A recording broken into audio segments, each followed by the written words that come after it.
Good afternoon.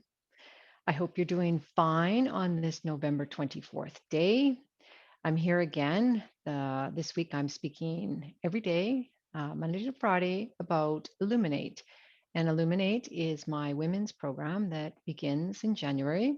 And what I'm doing this week is touching on different aspects of the work that we'll be doing throughout the program. We'll talk a little bit more about the program, but today we're going to focus on feedback.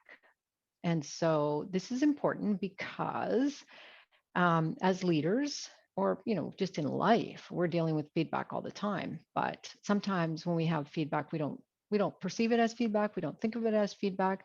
But in a formal context, when you are a leader in a business world, you are always providing feedback and you're always receiving feedback. Sometimes it's not verbal, that's for sure.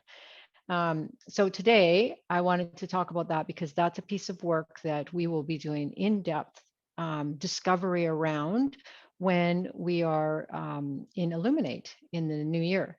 So this is an area that is very touchy for a lot of people. They struggle with receiving feedback and they also struggle with giving feedback. Of course, I would say that the majority of people do not struggle with giving positive feedback, but they do struggle with giving negative feedback or what they perceive will be received as negative. It may or may not be, but those are our own stories that we head into conversations with people with. And those stories that we have can deter us from sometimes being truthful. And one of the things I love about the coaches that I'm working with right now as a coachee is that they are badass truth tellers. And sometimes it's hard to hear. And they're never unkind about it. Actually, they're very gracious. And that doesn't mean that it's always easy to hear or that you're open to taking it in.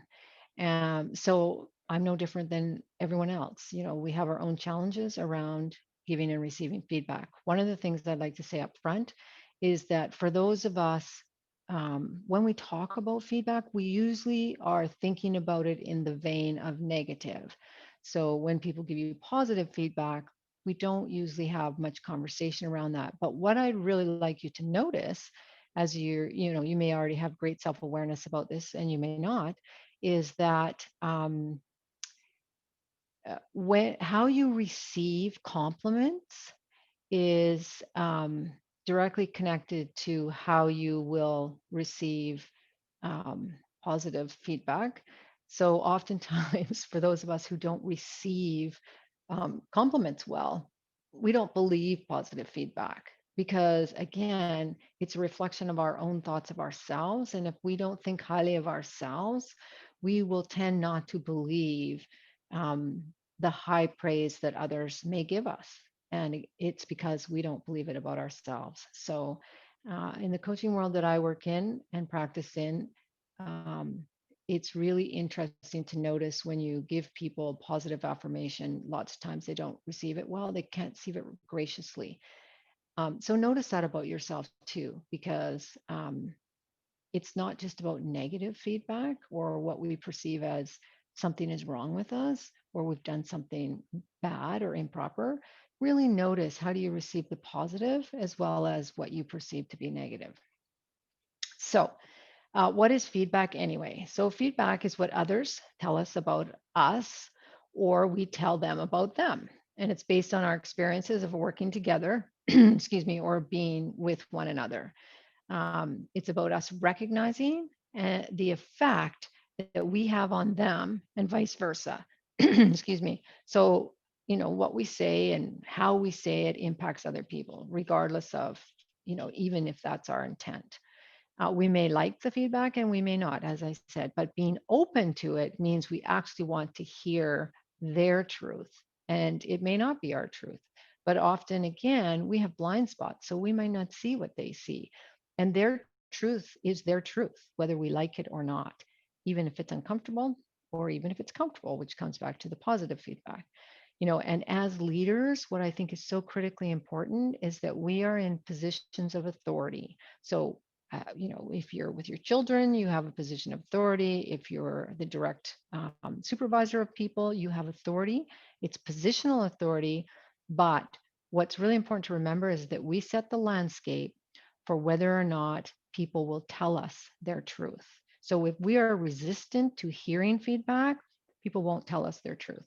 It's that black and white. And as a leader, you need that truth, not just for your own personal growth, but for your ability to run an organization effectively. You need to hear the truth.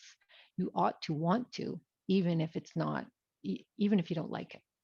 So Susan Campbell has written a book which is really good, and she says that welcoming feedback is an essential part of relating with others. And when we are not open to hearing what others have to say, we are controlling our relationships with them as opposed to relating to them. I found that a fascinating sentence. And I found it fascinating because I never really thought about it. If I'm not open to hearing you, then I'm controlling my relationship with you. So I'm keeping it in a box the way I want it to be. If I hear and allow you to tell me what I don't want to hear, that shatters my ability to keep our relationship in a box and keep our relationship the way I want it to be. So I found that a really interesting way to frame it. And the other thing is that oftentimes, and I have said this myself over the years, I have no trouble receiving feedback as long as it's from someone I respect. I can tell you that that's not necessarily true at all today, because I look at feedback very differently and I experience it differently. And I have fewer blinders on around it. Not that I don't have blinders, because I do, because I'm human. That would be my humanity, just as it is yours.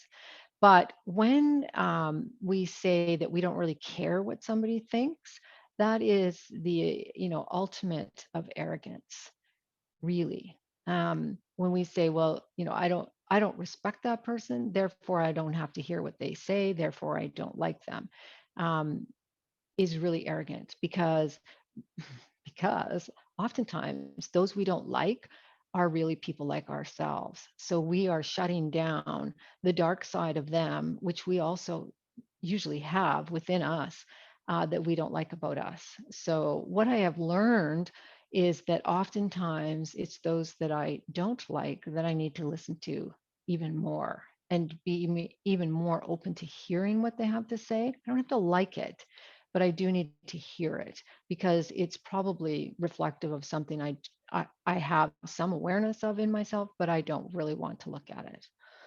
So, as leaders, we are always assessing and providing input. Um, we could provide input to those doing work under our direction. We assess the work, so we provide input, we assess their work, we receive feedback from those we work for or those that we report to, but also people who report to us give us feedback. And so giving and receiving feedback from everyone in our field of practice is important. If you have children, you're always giving feedback day in and day out.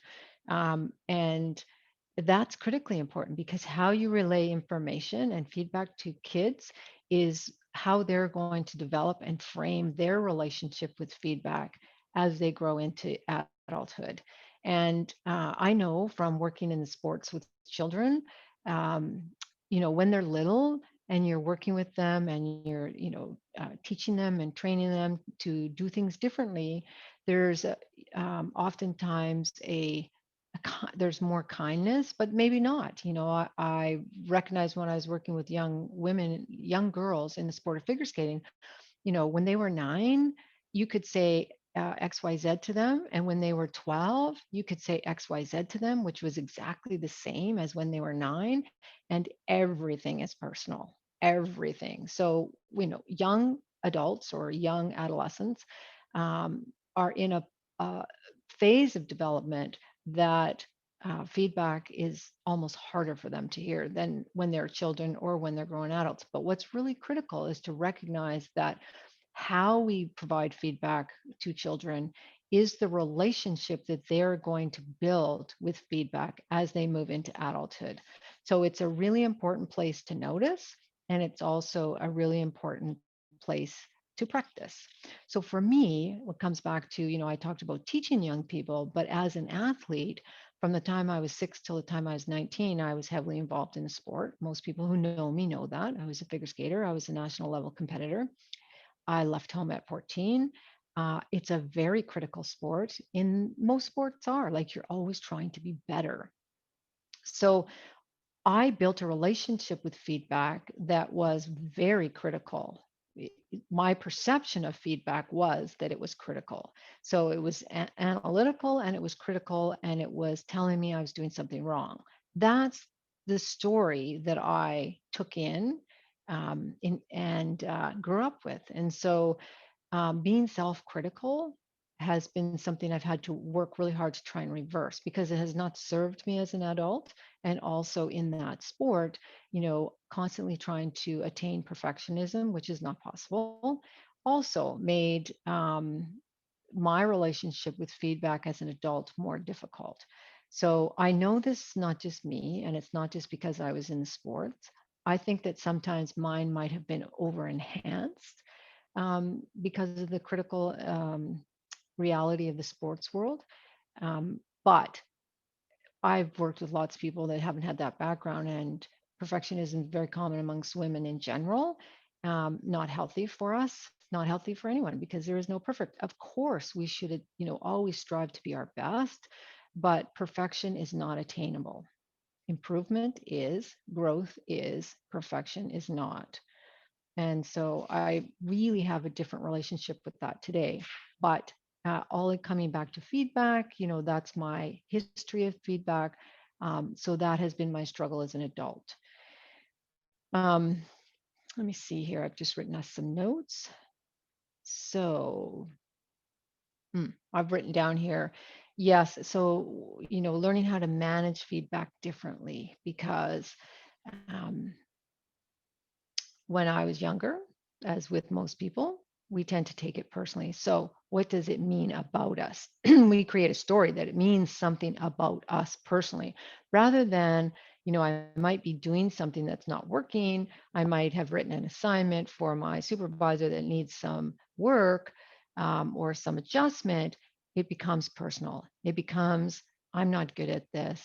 I'm lousy at this. I can't do this work, which of course is not true. That's not what the supervisor is telling me, nor is that what I would be telling an employee who worked with me. I would not be telling them this was shitty work. I would tell them, we need to do this, we need to do this, we want to do this, here's why we want to do this. Can you make those changes? If you need more help, let me know. That would be supportive feedback. To not tell them what needed adjusting would be poor leadership because we need to learn. And when I worked in the bureaucratic world, I mean, the more you move up the chain, if you don't learn how to produce documents in accordance with the structure that you work in, you will get shot down eventually. You'll get to a certain level where the expectation is that you do know that. And so along the journey as a leader, I always felt it was my duty, and I like teaching people to do things that will support them. So that was never an issue for me, but how I might interpret it, being on the other side, being the receiver, may be that there is a story about me not being enough.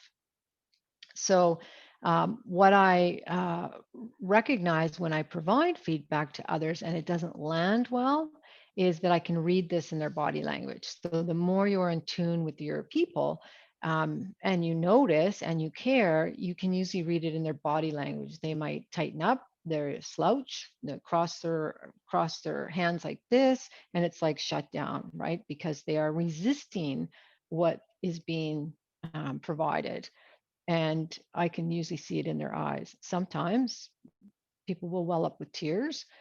Sometimes they look down. Sometimes they draw. I'm like that. I'll look like this. I mean, no secret there. I'm like stunned at what you're saying.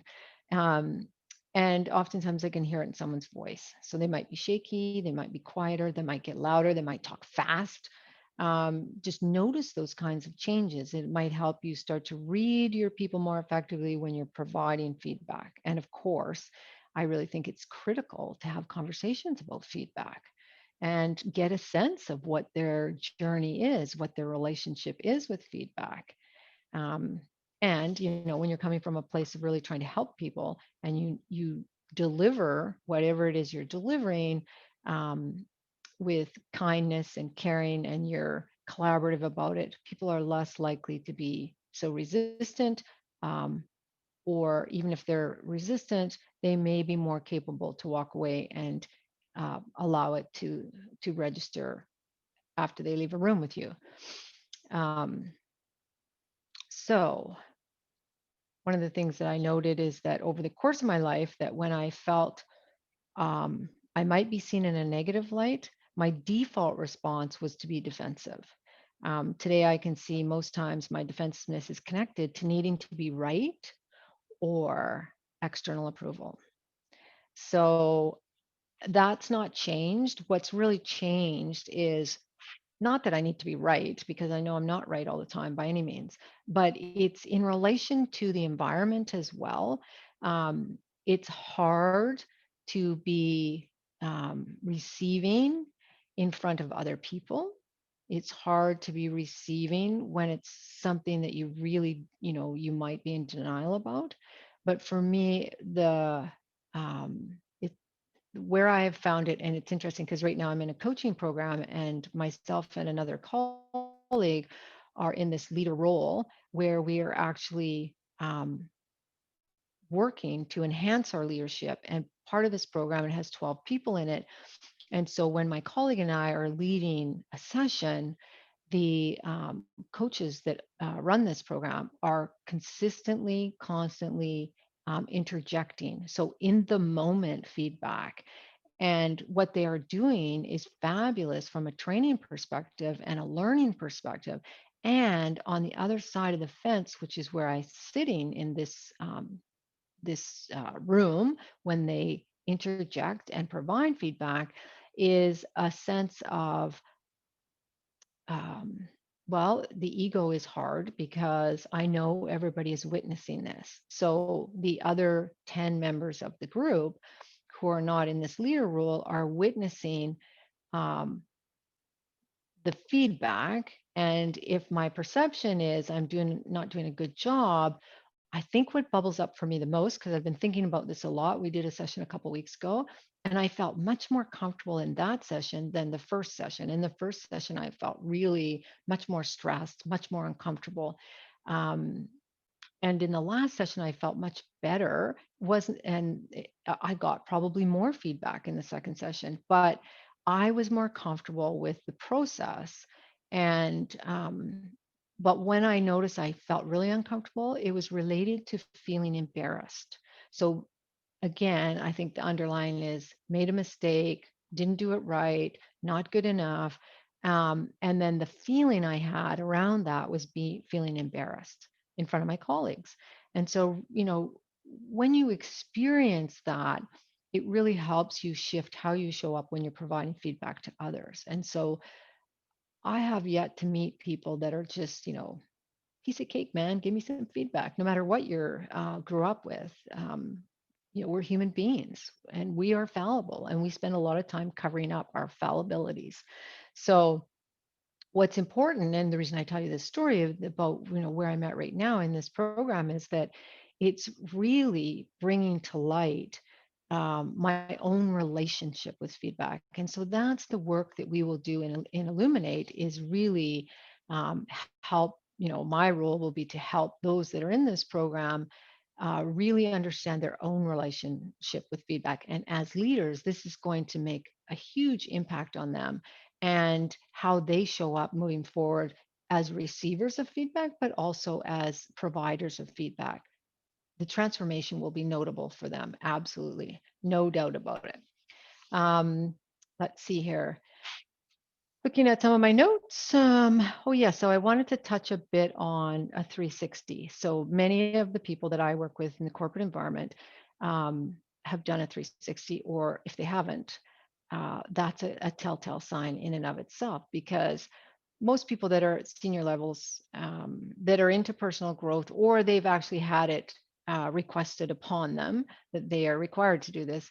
Um, the people that I find the most into personal growth and development will do a 360 with not too much resistance. They feel the sting of some of the feedback, but they're open to learning and growing. And those are the people that, of course, a 360 will help. And so, for those of you who don't know, a 360 is an assessment that is done by your direct reports, your colleagues, and your supervisors. So all of those layers within an organization will answer a survey that is around how you lead or how you show up, whatever the focus of the survey is.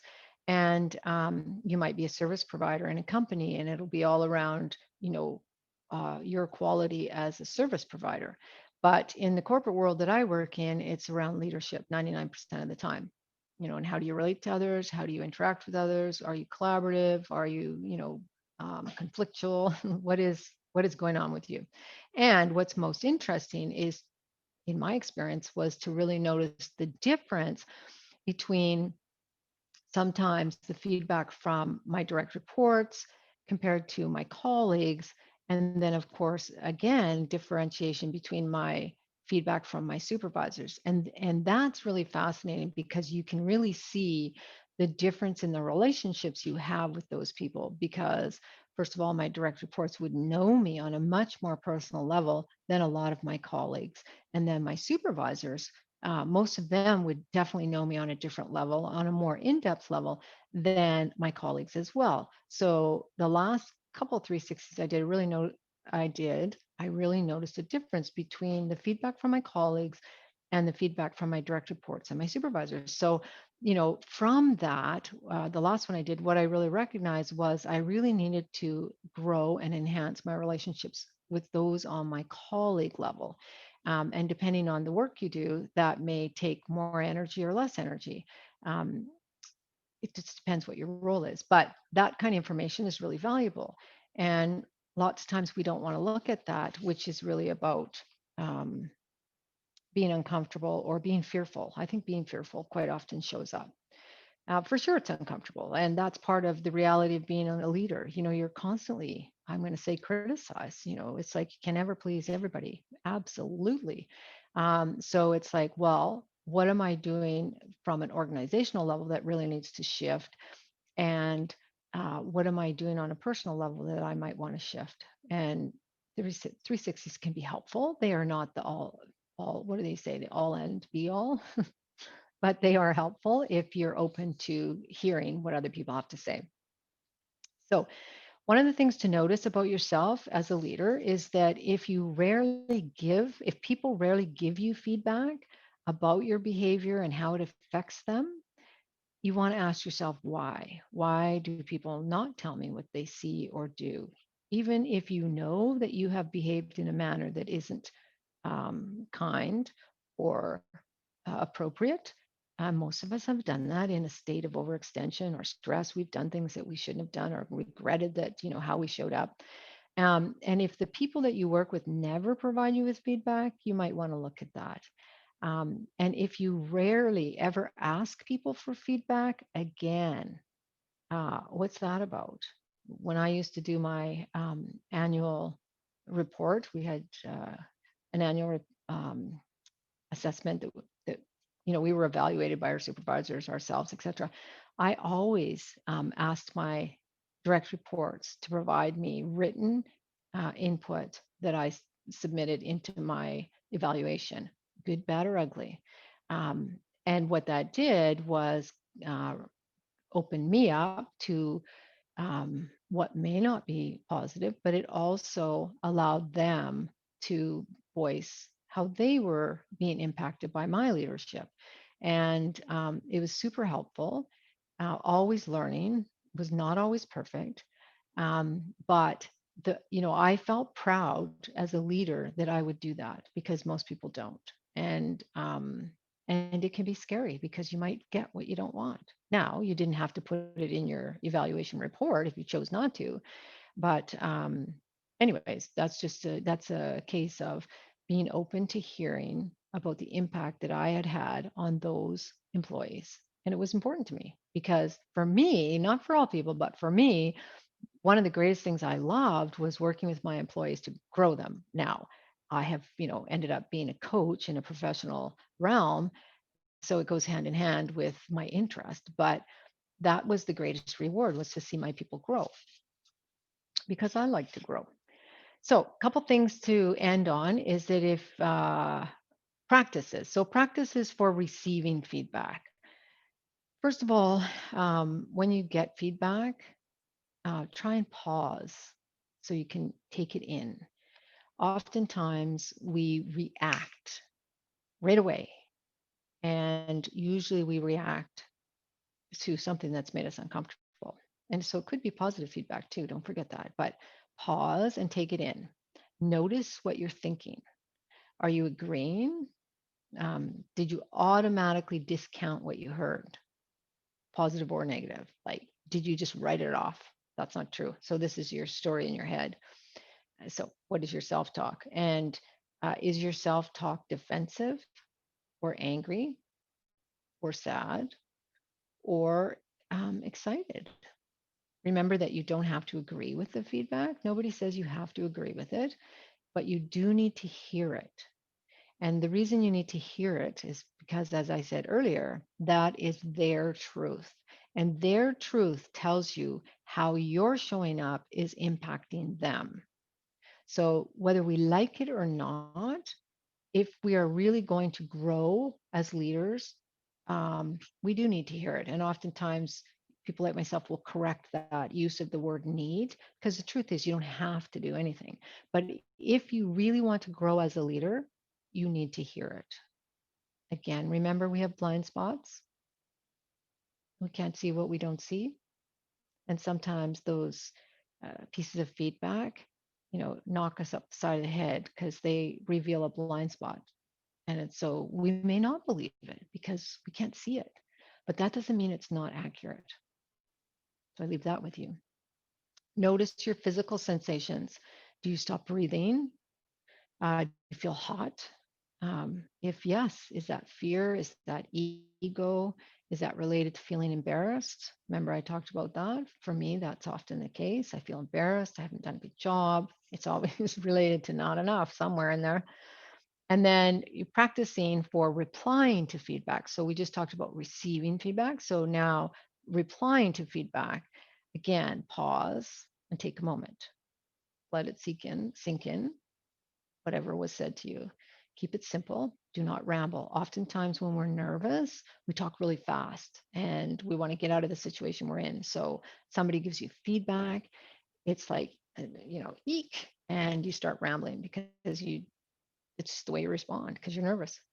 Acknowledge the person for being open and honest enough to share their truth with you. And that can be a difficult thing to do, to acknowledge them when what they have said doesn't land well. So that's a practice again of being leader in the moment. And then if it's shocking or surprising, which it might be, acknowledge it and keep it really simple. Again, really, first one above that was acknowledge the person. And now we're just really acknowledging it, whatever they said, and keeping it simple. Okay. Alrighty. And then if you don't understand, this is really important. If you don't understand what the person is telling you, ask for them to simplify it, because in the moment when we're physically responding, whether they're aware of it or not, sometimes we shut down. We don't really hear what they had to say. So asking for clarity or specifics when you don't understand the information is really important. And most people don't, most people are really uncomfortable giving feedback that they perceive might be received um, in difficulty. So if I have an employee that I have to tell them something because I am a good supervisor and I do want them to grow and they need to know this information, it's a hard thing to do. It's not comfortable for the supervisor either.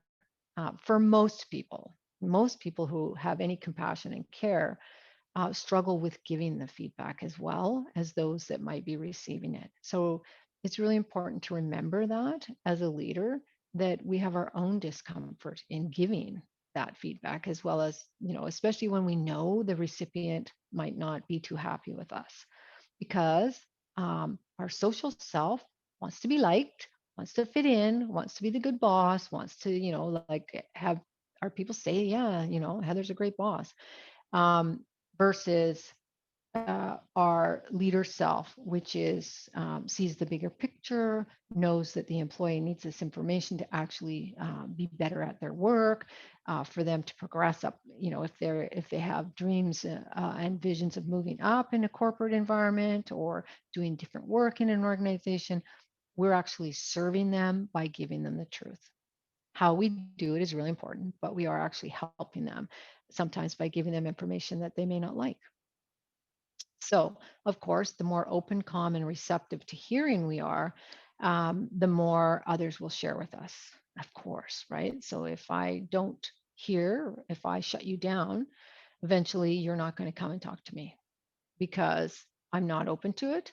And I've made that clear. And sometimes, um, you know, people always watch what we do. So, if I say I'm going to follow up with something and I don't, they will know that.